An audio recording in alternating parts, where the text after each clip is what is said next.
Muy buenos días, hermanos de Betline. Es un gusto de saludarles en esta mañana. También quisiera saludar a los hermanos que nos ven en otros países, en otros lugares. Qué bueno que están con nosotros en esta mañana. Reciban nuestros saludos desde la Iglesia de Cristo, aquí en la ciudad de Decatur, en el estado de Alabama. Qué bueno que está con nosotros en esta mañana. En esta mañana quisiera yo que hablemos acerca de la oración. Es algo muy importante que muchas veces nosotros no oramos lo suficiente o muchas veces no lo hacemos correctamente. Quisiera que en esta mañana veamos en la palabra de Dios la manera correcta de orar y por qué nosotros debemos de orar. Porque muchas veces nosotros no tenemos esa convicción. No tenemos esa convicción de que la oración hace una diferencia, de que la oración va a traer resultados, de que Dios va a obrar a través de esas peticiones que nosotros le hacemos a través de la oración. He conocido personas que muchas veces no oran lo suficiente y dicen ellos, es que no creo que la oración tiene tanto poder. Y es muy triste cuando las personas creen de esa manera, cuando las personas tienen esa convicción. Me acuerdo cuando fui al doctor hace como unos 15 años atrás. Usualmente no me enfermo y fui al doctor nada más para que me haga un chequeo. Me dice el doctor, me dice, ¿sabes qué? Con las pruebas que te hicimos de sangre hemos notado que tu colesterol está un poco alto, me dice. Y tienes que empezar a monitorear tu colesterol porque podrías tener problemas del corazón, podría bloquearte las arterias, así que ten cuidado y te recomendamos que hagas ejercicio. Hasta ese momento hacía yo ejercicio, pero no lo suficiente. Cuando el doctor me dijo, con los resultados del laboratorio, y me dijo de mi predisposición de tener problemas del colesterol y del corazón, empecé a correr, empecé a practicar el deporte del atletismo hasta hoy. Pero tuve que tener esa convicción, tuve que creer yo, tuve que tener esa información para saber de que tengo que hacer algo. Porque si usted no tiene la convicción, no va a tomar acción. Si usted no tiene la convicción, si no cree usted, no va a tomar acción. Por eso en esta mañana quisiera que nosotros crezcamos esa convicción, esa creencia de que la oración tiene poder y la oración puede hacer muchos cambios en nuestra vida y en el mundo también. A término de esta lección, ojalá que usted pueda orar de una manera diferente a nuestro Dios. Es como este joven. Había un joven que en una ocasión iba a ir a su primera cita con su amiga. Él quería que ella sea su novia. Y él pensaba y dice, esta es muy especial. De hecho, él fue a una dulcería. Este joven fue a una dulcería y compró 3 cajas de chocolate. Quería impresionar a la muchacha. Una caja de chocolate era de $10, la otra caja de chocolate era de $20 y la otra caja de chocolate era de $50. El dueño de la dulcería le dice, joven, ¿y por qué quiere usted 3 cajas de chocolates de diferentes precios?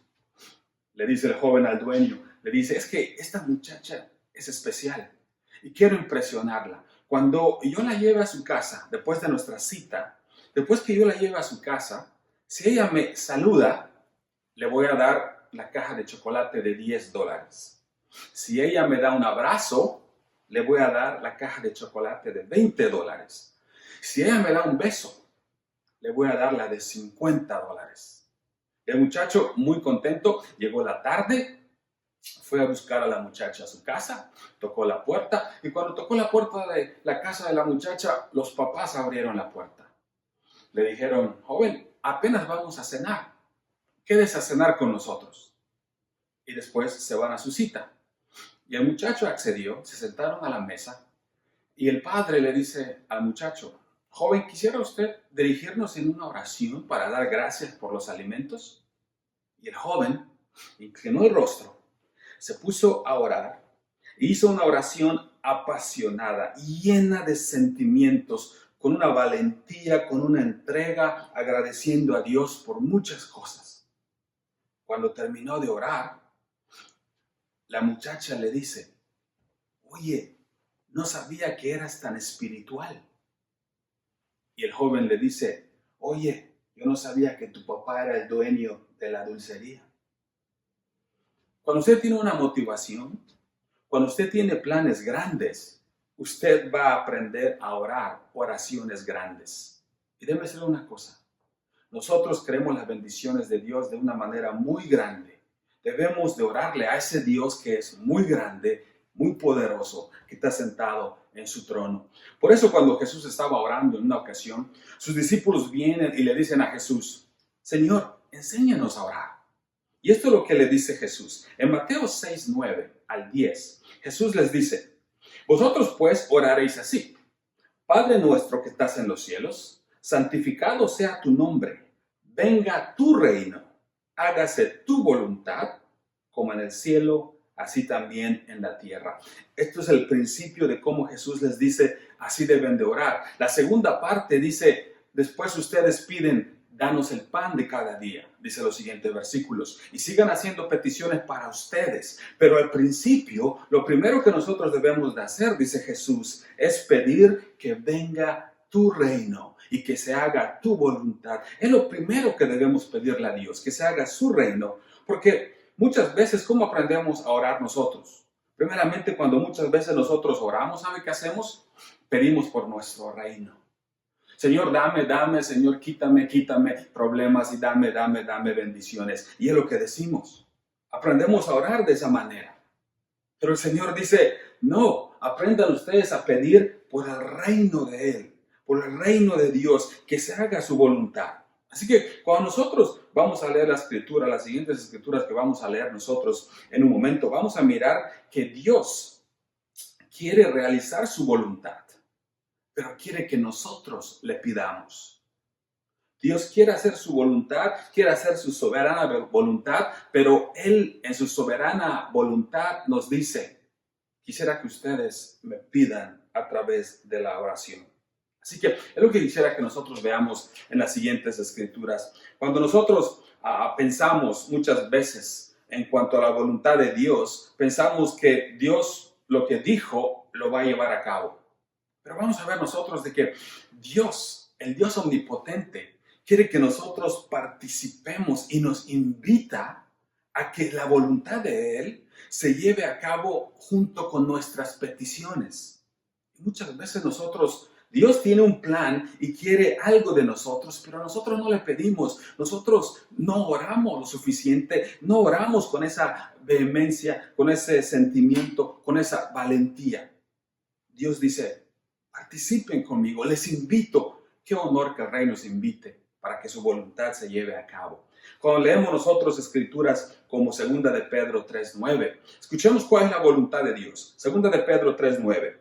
El Señor no retarda su promesa, según algunos la tienen por tardanza, sino que es paciente para con nosotros, no queriendo que ninguno perezca, sino que todos procedan al arrepentimiento. ¿Cuál es el deseo de Dios? El deseo de Dios es que nadie perezca, es el deseo de Dios. Pero hay gente que va a perecer, hay gente que no va a querer seguir la voluntad de Dios y obedecer sus mandamientos. Sí, hay gente que se va a perder, pero no es el deseo de Dios. La voluntad de Dios dice no queriendo que ninguno perezca. Pero vamos a ver nosotros de que hay gente que sí va a perecer. Así que Dios tiene una voluntad y Dios nos dice, participen conmigo, órenme, pídanme para que mi voluntad, mi reino, para que se haga mi voluntad. Oren conmigo, participen conmigo. Es increíble que Dios nos diga esto, que nosotros participemos con Él. En el libro de Jeremías 29, versículo 10 al 14, este es el momento en la historia cuando el pueblo de Israel iba a ser llevado a la cautividad, a la esclavitud en Babilonia. Pero el Señor les hace un anuncio. Y el Señor le dice lo siguiente, le va a decir, ustedes van a estar en Babilonia 70 años. Y después de 70 años dice, si ustedes me oran, si ustedes me piden, si ustedes me ruegan, yo voy a responder.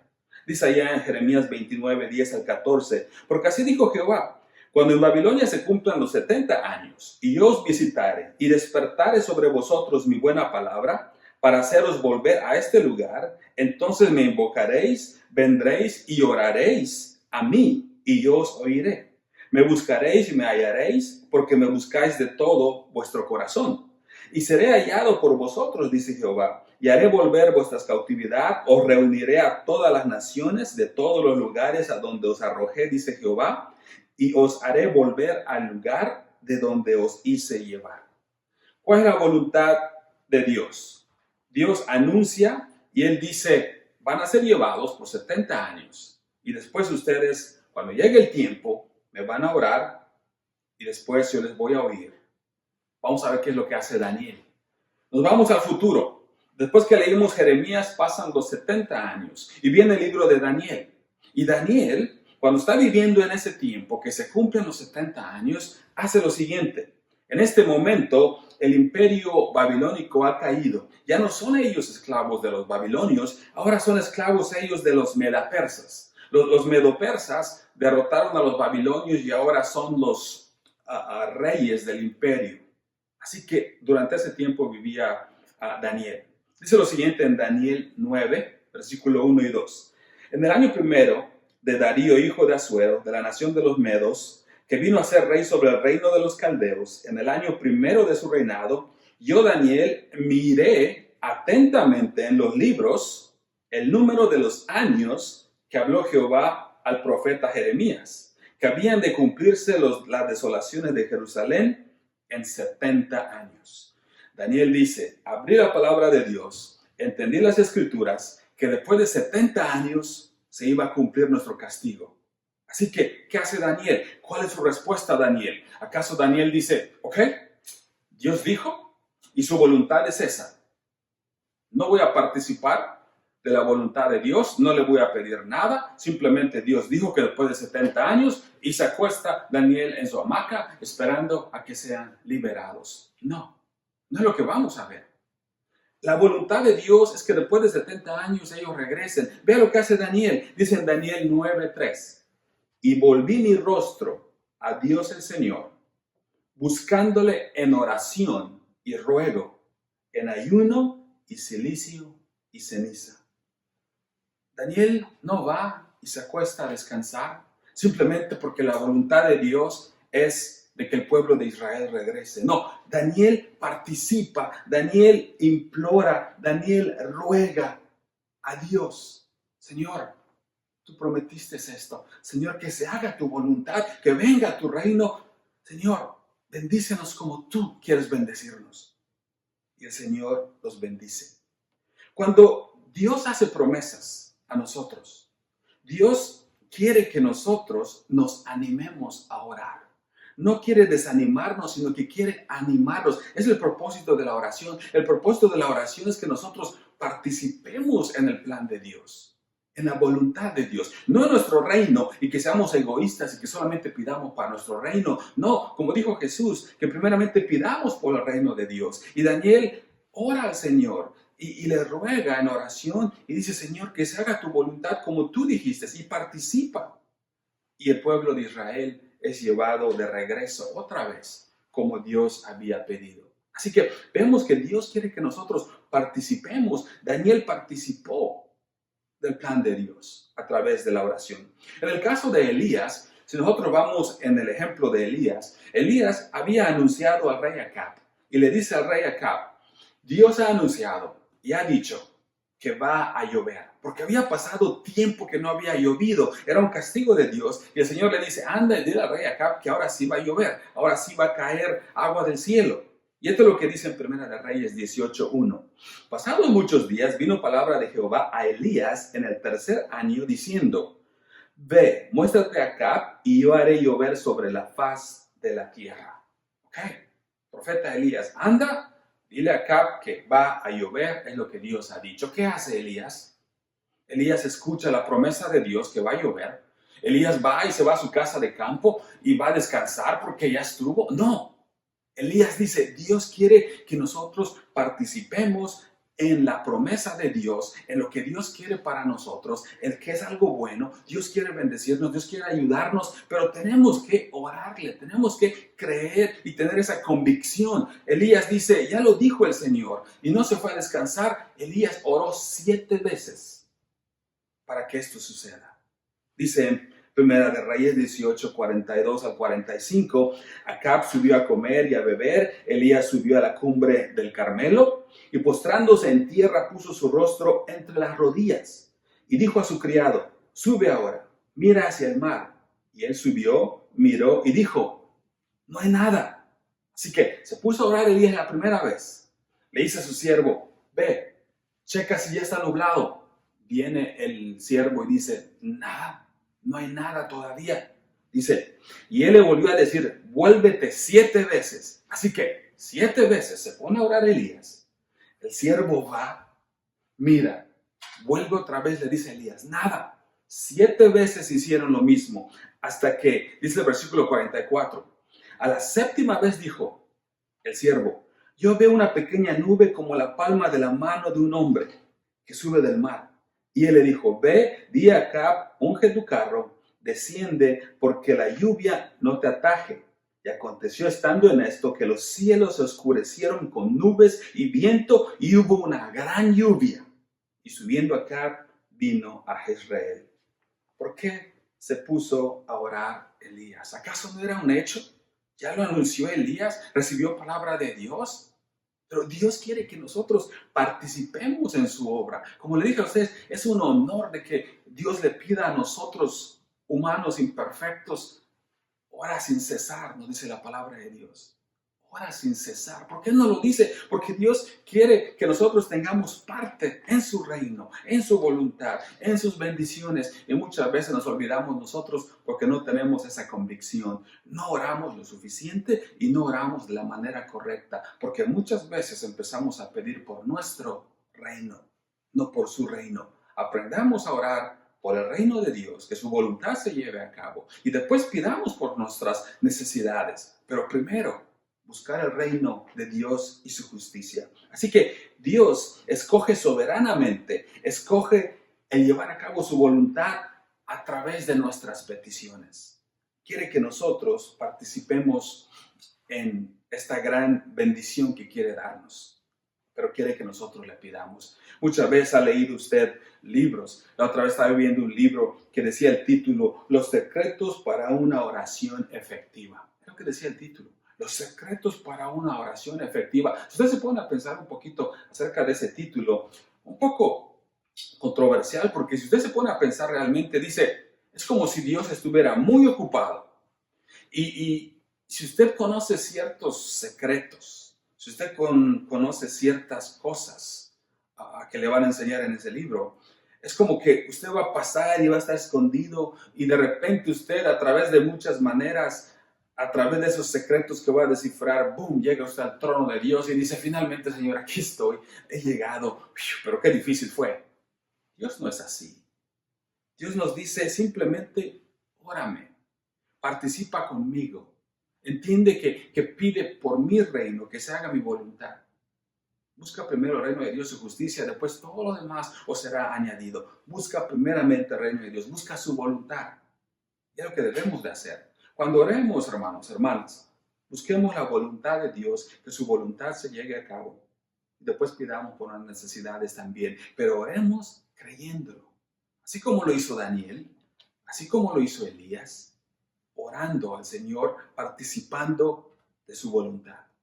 Quisiera que veamos en el resto del tiempo que nos queda tres principios de cómo debemos nosotros de orar por el reino de Dios, que la voluntad de Dios se lleve a cabo. Número 1, una oración que pide por el reino de Dios necesita estar desatisfecha con la manera como están las cosas. ¿Cómo están las cosas en el mundo en que vivimos? Caos, problemas, todo tipo de injusticias. La oración que busca por el reino de Dios no está satisfecha de la manera como las cosas están. En otras palabras, vemos cómo Satanás sigue ganando terreno, y vemos la maldad en este mundo y muchas veces los cristianos simplemente no hacemos nada. Simplemente estamos contentos, estamos satisfechos como estamos y dejamos que el reino de Satanás siga creciendo. La oración por el reino de Dios es un acto de rebeldía en el cual usted está diciendo, stop, basta, ya no más Satanás. Y usted va a orar para que Dios obre y para que esas fronteras de Satanás que se han expandido ilegítimamente empiecen a retraerse. Es lo que hace la oración cuando usted pide por el reino de Dios. Cuando usted pide de todo corazón, creyendo que Él va a obrar, es lo que Dios quiere. ¿Cuál es la voluntad de Dios? Dice, y el Hades dice, La puerta del Hades no prevalecerán contra ella, contra la iglesia. No va a poder avanzar más allá. Si nosotros creemos eso realmente, vamos a orar que así sea. Vamos a participar con la voluntad de Dios. Pero muchas veces no oramos en cuanto a eso. Muchas veces, ¿qué pasa cuando nosotros vemos alguna injusticia? Cuando nosotros vemos que hay algún problema. Muchas veces, ¿sabe qué hemos aprendido a hacer? Hemos aprendido a voltear la cara. Oh, vemos el problema. Simplemente lo ignoramos. Muchas veces vemos el problema. Oh, no me gusta lo que estoy viendo en la tele. Le cambio el canal. Muchas veces lo que hacemos. Satanás, su imperio, su reino ha estado creciendo. Vemos el mundo en que vivimos. Vemos cuánta gente no ha aceptado al Señor. Y no hacemos nada. No pedimos al Señor y no movemos nuestros pies para anunciar el Evangelio o para decirle al Señor, Señor, obra. Señor, haz algo. Muchas veces no hacemos eso. Ignoramos y muchas veces cambiamos el canal o volteamos la cara. Hay un hermano que va a Haití, ha estado yendo por muchos años como misionero y él contaba esta historia que le sucedió en una ocasión. Haití es el país más pobre en nuestro hemisferio, en el continente en que vivimos. Cuando él va a esos lugares, dice él que fue en una ocasión a comer a un restaurante. Fue a comer a un restaurante, la única mesa que quedaba estaba cerca de una ventana. Esa ventana daba hacia la calle.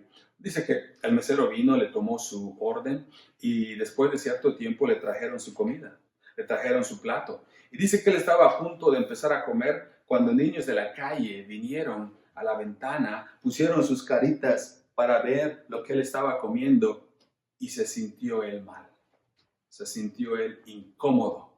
El mesero miró la situación, se acercó a la ventana, cerró las persianas y le dijo al misionero, ahora sí, ya puede comer. Es lo que hacemos muchas veces. Muchas veces vemos las injusticias en este mundo. Muchas veces vemos cómo Satanás sigue avanzando en su reino, en su imperio diabólico, en el sentido de que cuánta maldad hay en el mundo, cuánta injusticia, cuántos abortos, cuántos asesinatos, cuánta gente perdida en este mundo y nosotros muy sentados en nuestra silla y lo ignoramos y no pedimos a Dios que haga algo y nosotros tampoco no hacemos nada.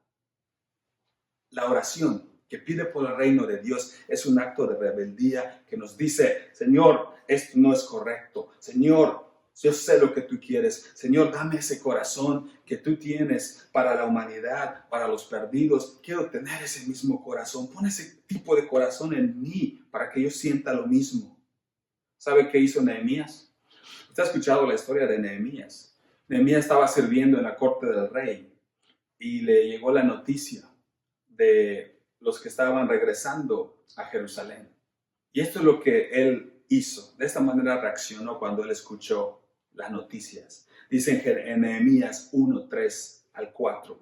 Y me dijeron, el remanente, los que quedaron de la cautividad ahí en la provincia, están en gran mal y afrenta. Y el muro de Jerusalén derribado, sus puertas quemadas a fuego. Cuando oí estas palabras, me senté y lloré. Es lo que dice Nehemías. Sintió realmente lo que estaban sintiendo ellos. No porque él estaba en el palacio comiendo bien, viviendo bien, con lujos. Dice, no. Sentí en mi corazón, dice, me senté y lloré de la condición. Es lo que nosotros debemos de sentir. Señor, ¿qué es lo que te lastima? ¿Qué es lo que te duele? Y el Señor te va a decir, la gente que está perdida, que está muriendo sin Dios, está muriendo sin hacer la voluntad de Dios y por consecuencia van a ir al infierno. Eso me duele. Debemos orar y decir, Señor, hazme sentir eso. Hazme sentir lo mismo que tú sientes. Lo que te hace triste, dame también ese corazón para que yo me sienta triste por las cosas que te hacen tristes. Muchas veces el Espíritu Santo de Dios que mora en nosotros nos da esa convicción. Muchas veces nosotros lo sentimos. Muchas veces estamos listos para actuar porque decimos, oh, lo sentí en el corazón y veo la idolatría, veo la gente perdida y lo siente usted algo. Eso le pasó a Pablo. En el libro de Hechos 17:16 dice de esta manera, mientras Pablo los esperaba en Atenas, la versión nueva internacional dice, Le dolió en el alma ver que la ciudad estaba llena de ídolos. Le dolió en el alma. La versión Reina Valera dice, su espíritu se enardecía, que es lo mismo. Pablo simplemente estaba de paso, esperando a Silas y a Timoteo que vengan y se reúnan con él. Pero mientras esperaba, dice que salió, vio la ciudad y cuando vio toda la idolatría, toda la perdición de la gente, dice que su corazón, dice, se sintió triste. Dice, le dolió en el alma. Señor, ayúdanos para sentir eso, como Pablo. Que lo que te duele a ti, que nos duela a nosotros también. Señor, hay divisiones donde yo vivo en la iglesia, pero no hacemos nada para traer la unidad. Señor, hay divorcios en la iglesia, o entre familiares o entre amigos. No oramos por ellos, no pedimos por ellos, no pedimos por la unidad de la iglesia, por los problemas de la iglesia. Una joven quedó embarazada sin planearlo, no está casada. Señor, te pido por esta situación. Algún joven en drogas. Muchas veces volteamos como el mesero, cerramos las persianas, volteamos la cara o cambiamos el canal, en lugar de decir, Señor, eso te duele y me debe de doler también a mí. Muchas veces cuando vemos situaciones como estas y sentimos algo, ¿sabe qué hace Satanás? Satanás está listo para ponernos algo para entretenernos. Hoy en nuestro tiempo, siento algo, escuché el sermón, escuché la lección y apenas yo termine, prometo que voy a hacer algo. Pero en los siguientes 10 minutos, apenas termine el servicio, ya estamos en nuestro teléfono buscando diferentes apps para tratar de ver cómo nos entretenemos. Y se nos olvida. ¿Qué pasó? Señor, ayúdanos para sentir lo que tú sientes.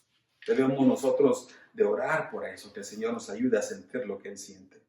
Así que nosotros, cuando oramos por el reino de Dios, como principio número 1, decimos, Satanás ha expandido sus fronteras y legítimamente no estamos de acuerdo. Queremos darle a Dios lo que le pertenece. Oremos por ello.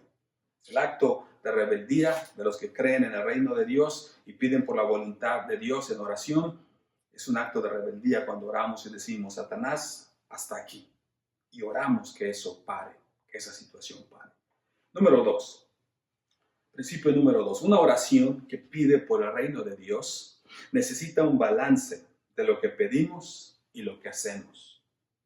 Una oración que pide por el reino de Dios necesita un balance en lo que pedimos y en lo que hacemos. Porque muchas veces, ¿qué es lo que hacemos nosotros? Podemos nosotros muchas veces tratar de hacer algo. Veo una situación y digo, voy a tratar de hacer algo. Y muchas veces cuando tratamos de hacer algo y no sale como debe de salir, decimos, vamos a empezar a orar entonces ahorita. Pero le voy a decir una cosa. Lo primero que nosotros debemos de hacer es orar. Orar no es la última opción. Orar es la primera respuesta a cualquier problema. No actúe usted, a menos que antes póngalo en las manos de Dios y diga, Señor, que se haga tu voluntad. Y después usted actúe. Nehemías, ¿qué hizo? Leímos nosotros que Nehemías se sintió triste y se puso a llorar cuando vio la situación de sus compatriotas en Jerusalén. Vio y escuchó cómo estaban derribadas y quemadas toda la ciudad. Dice en Nehemías 1:4. Escuche lo que hizo él. Cuando oí estas palabras me senté y lloré e hice duelo por algunos días y ayuné y oré delante del Dios de los cielos. Así que antes que él haga algo, antes que vaya a pedir ayuda al rey, él dice, esto es lo que hice. Simplemente hice duelo por algunos días y oré delante de Dios.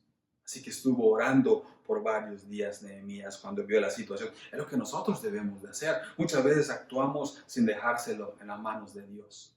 Debemos hacer como hizo Nehemías. La oración es la primera respuesta, no es la última opción. Otra cosa muy importante. No se ponga usted a orar si no está dispuesto usted a colaborar con Dios. Muchas veces oramos Pero le voy a decir una cosa, Dios le va a utilizar a usted. Así que no ore usted si usted no está dispuesto a colaborar con Dios, a orar con Dios. En el caso de Pablo, vemos nosotros qué es lo que Pablo hacía. Pablo, cuando él estaba predicando, dice lo siguiente en Romanos 15:30. Dice Pablo: pero ruego, hermanos, por nuestro Señor Jesucristo, por el amor del Espíritu, que me ayudéis orando por mí a Dios. Así que nosotros podemos participar de muchas maneras. Pablo lo reconoce y dice: yo sé cuál es la voluntad de Dios, que yo predique el Evangelio, pero hermanos, participemos con Dios. Él nos da la oportunidad de ser parte de ese plan que Él tiene, de evangelizar donde yo voy. Pero hermanos, participen, ayúdenme orándole a Dios. Dios quiere nuestra participación y el Dios Todopoderoso tiene el poder de actuar de una manera grande. En Colosenses 4:12, escuche qué dice Pablo en cuanto a este personaje que se llama Epafras. Dice: les manda saludos Epafras, estoy leyendo de la Nueva Versión Internacional, les manda saludos Epafras, que es uno de ustedes. Este siervo de Cristo Jesús está siempre, escucha esto, luchando en oración por ustedes. ¿Ha escuchado usted esa frase antes? Luchando en oración por ustedes. Este hermano Epafras, que era miembro de la iglesia de Colosas, está con Pablo y dice Pablo: cada vez que lo veo, dice, está orando, está luchando por ustedes, dice. Cuando usted ve la palabra en el griego, luchar, que utilizó aquí Pablo, es la palabra agonísemonos, agonízomenos en griego. De ahí agarramos nosotros la palabra agonizar. Nos da una idea de lo que estaba haciendo Epafras. Dice, siempre Epafras agonizando, luchando en oración. Cuando alguien está agonizando es un conflicto, hay algo dentro de usted, hay una guerra, hay algo que usted está luchando en contra. Y dice Pablo, aquí está él dedicado orando por ustedes. Lo siente, se puede notar cómo este hombre, Epafras, está orando por ustedes. Muchas veces nosotros no oramos de esa manera. Muchas veces nosotros, en lugar de agonizar, nos gusta organizar. ¿Por qué? Porque muchas veces sentimos nosotros la necesidad de orar. Pero después, que tengo mucho trabajo, que tengo que limpiar la casa, que tengo que llevar a los niños a tal lugar, que tengo que hacer esto, y en lugar de agonizar, nos gusta organizar. Qué triste, ¿verdad? Porque es lo que Satanás quiere.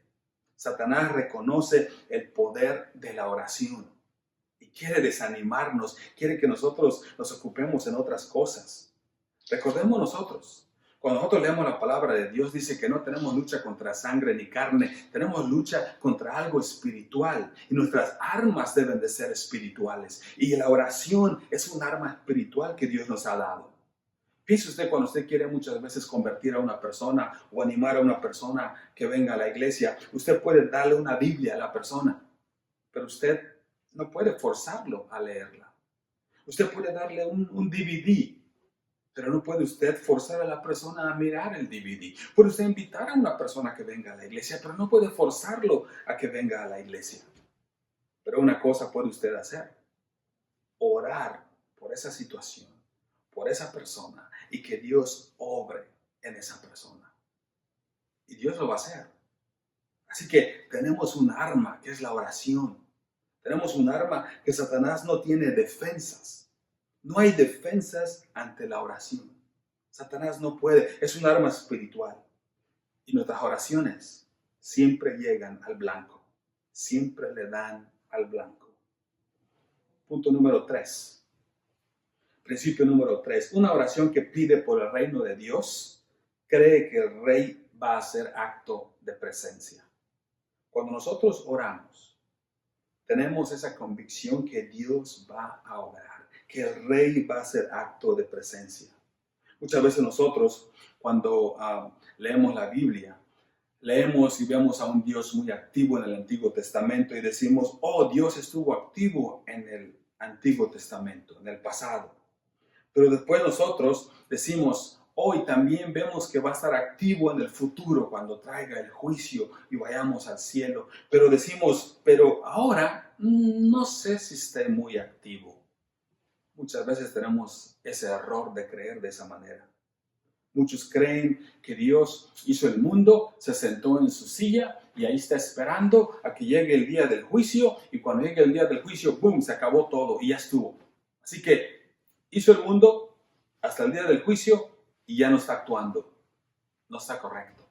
Dios sigue actuando. Esos milagros que usted ve en la Biblia no están en la Biblia para que decirnos qué tan poderoso era Dios. Esos milagros en la Biblia es para decirnos a nosotros qué tan poderoso es Dios ahora. Es el mismo Dios. Es el mismo Dios inmutable que no cambia, que nosotros adoramos, que obró de esa manera, que tuvo poder sobre la naturaleza y que todavía tiene poder hasta el día de hoy y todavía sigue obrando si nosotros participamos con Él en la oración. Así que oremos fervientemente, sabiendo que el Rey va a hacer acto de presencia. Si la tumba está vacía, el Rey está vivo. Me acuerdo cuando vine aquí al estado de Alabama, me acuerdo cuando llegué a la congregación de americanos y los vi, dije, wow, cientos de ellos adorando. Después nosotros nos unimos a ellos y bautizamos a otro grupo grande de personas. Y ya somos 1000 miembros. Y me acuerdo la historia que me cuentan los hermanos. Los más viejitos me dicen, justo, ¿sabes cómo comenzó la iglesia aquí, en Beltline, aquí en la ciudad de Decatur? Le digo, a ver, cuénteme. Y me dicen, la ciudad de Decatur había una congregación a un lado de la ciudad. Habían dos viejitas, dos amigas, que ellas no tenían la manera para viajar cada domingo hasta el otro extremo de la ciudad. Así que lo que ellas empezaron a hacer, empezaron ellas a tener servicio en su casa, empezaron ellas a invitar a sus vecinos, a sus vecinas, y cuando alguien se quería bautizar, llamaban al predicador. Y el predicador del otro extremo de la ciudad de Decatur venía y los bautizaba. Y así es como empezó la congregación. Llegó a un grado que ya no cabían en la casa. Compraron ellos un terrenito, pusieron ellos un techo sin paredes y allá adoraban, siguieron creciendo. Compraron otro, rentaron un lugar y finalmente ellos, hoy en el año 2020, estamos adorando hoy en un lugar que se llama la calle Beltline, la más importante de la ciudad.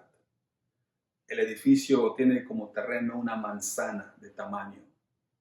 Tiene muchos salones, auditorio para 2000 personas. Ahí están adorando 1000 hermanos cada domingo. Tenemos 50 diáconos, tenemos 14 ancianos y ahí están los miembros adorando. Pero piense usted en esto, ¿por qué le digo esta historia? A mí me impresiona la fe de esas dos viejitas, de esas dos hermanas, que no solamente oraron a Dios, pero cooperaron con Dios al estar abriendo su casa, al estar invitando, y la iglesia creció. Hoy hay miles y miles de personas que se han convertido gracias a esa fe de esas dos viejitas, gracias a que Dios bendijo lo que ellas estaban haciendo. Pero ¿se imagina usted cómo oraron ellas? ¿Se imagina usted cómo habrán pedido a Dios por ello? Hoy viene usted y dice, wow, esta congregación moderna, grande, con hermoso edificio, en una casita muy humilde. Empezó hace como 100 años la iglesia. Y hoy más de 1000 miembros y miles de personas bautizadas por todo el mundo, por los misioneros que esta congregación ha enviado. Así que ore usted por el reino de Dios. No ore usted solamente por su reino, por mi reino. Empiece usted ahora en adelante a orar grande y valientemente. Oremos de esa manera. Tenemos un Dios que sigue obrando. Tenemos un Dios que nos dice, quiero que tú participes en esto. Hay una ilustración que me gusta mucho, que escuché y es verídico. Arnold Palmer, él fue un golfista en los años 1960. Si usted ha escuchado de Tiger Woods, Arnold Palmer era el Tiger Woods de los años 60. Cuando él era bien famoso en los años 60, el rey de Arabia Saudita, usted sabe cómo son millonarios y billonarios en Arabia Saudita por el petróleo, el rey de Arabia Saudita le dijo, quisiera que tú vengas y nos visites y que nos des algunas pláticas en cuanto al golf, porque eres famoso, quisiera que vengas. En Arabia Saudita hay muchos campos de golf que los reyes y los príncipes han construido para los ricos, y hay muchos ricos allá. Arnold Palmer arriba en Arabia Saudita. Se queda ahí por más de una semana y al final de la semana, a su último día, viene un sirviente del rey y le dice, señor Arnold Palmer, el rey quisiera darle a usted un regalo. Es usualmente algo común aquí que el rey le dé un regalo. El rey quiere darle un regalo. Arnold Palmer, como buen americano, humildemente dice, educadamente dice, no gracias, dice, me trajeron en un avión privado, dice, desde los Estados Unidos. Me trajeron del aeropuerto en limusina. Estoy aquí en un palacio, dice, donde vive el rey. Dice, aquí estoy en los jardines, aquí estoy, dice, tengo mi cuarto. Me han dado todo lo que necesito. No, gracias, dice. ¿Qué es lo que sucede? El sirviente le dice, señor Arnold Palmer, usted va a ofender al rey si usted no le pide algo al rey.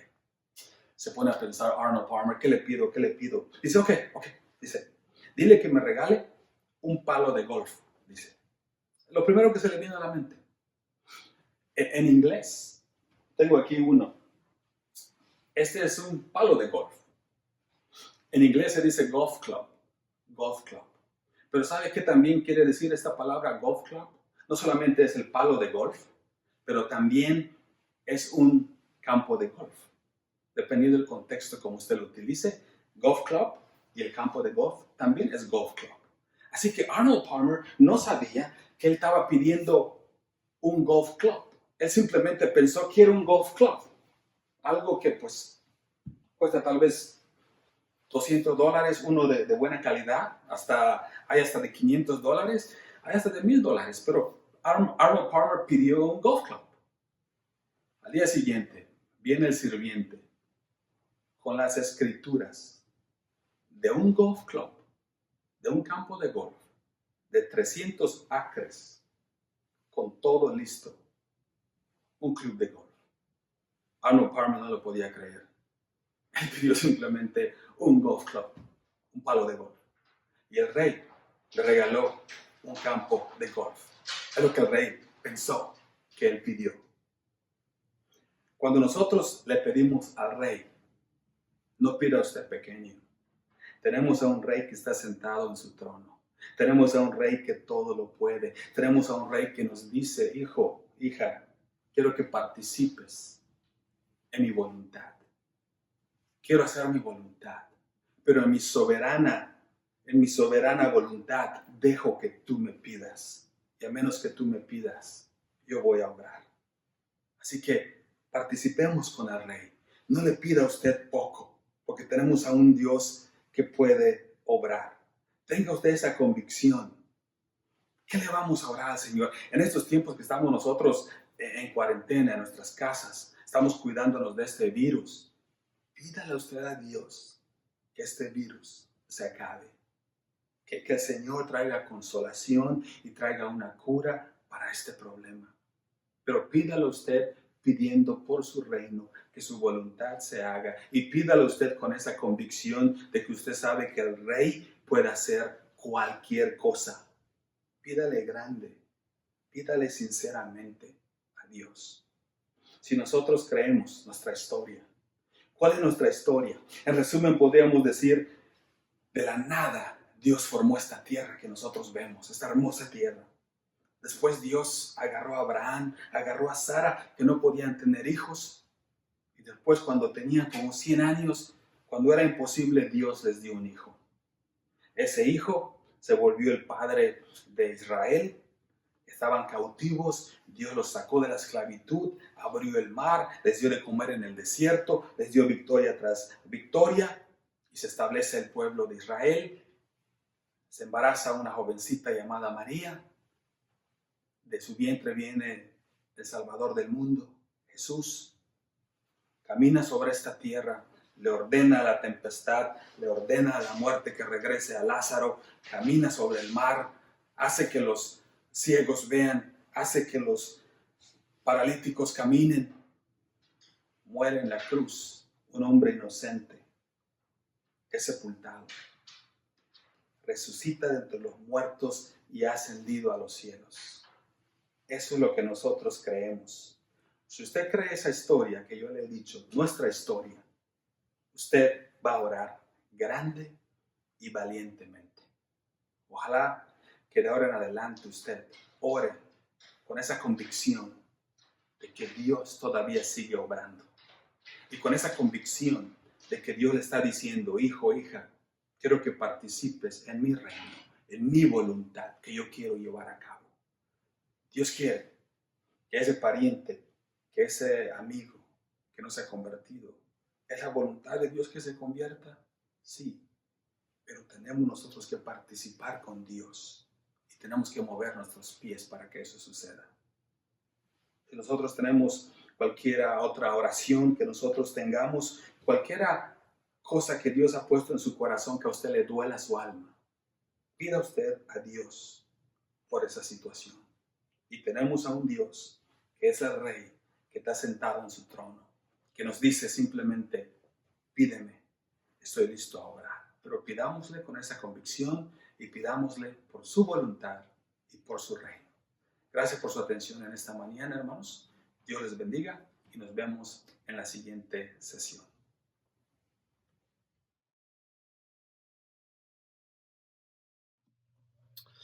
Hermanos, buenos días. Es un gusto saludarlos por medio de este medio.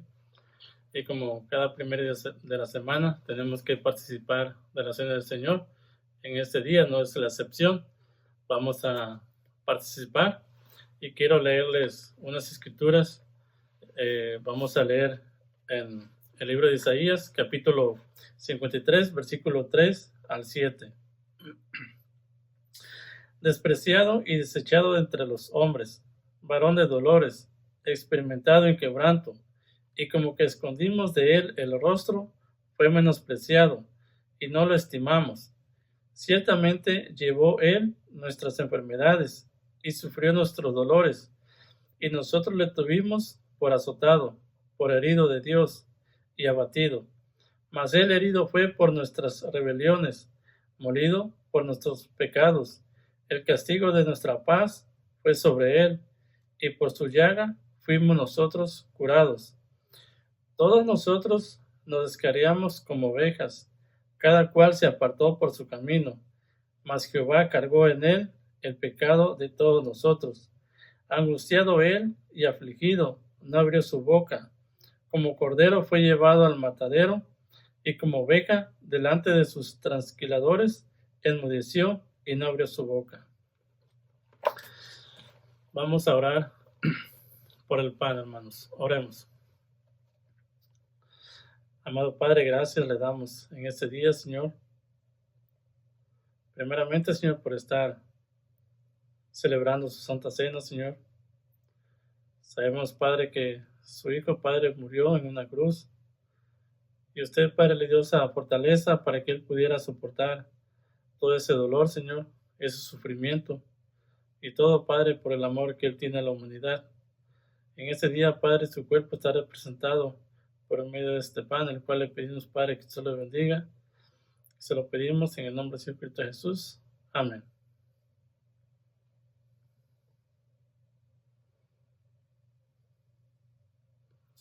Ahora, hermanos, vamos a hacer una oración por el jugo de la vid. Oremos. Amado Padre, gracias le damos, Señor, nuevamente en este día, porque, Señor,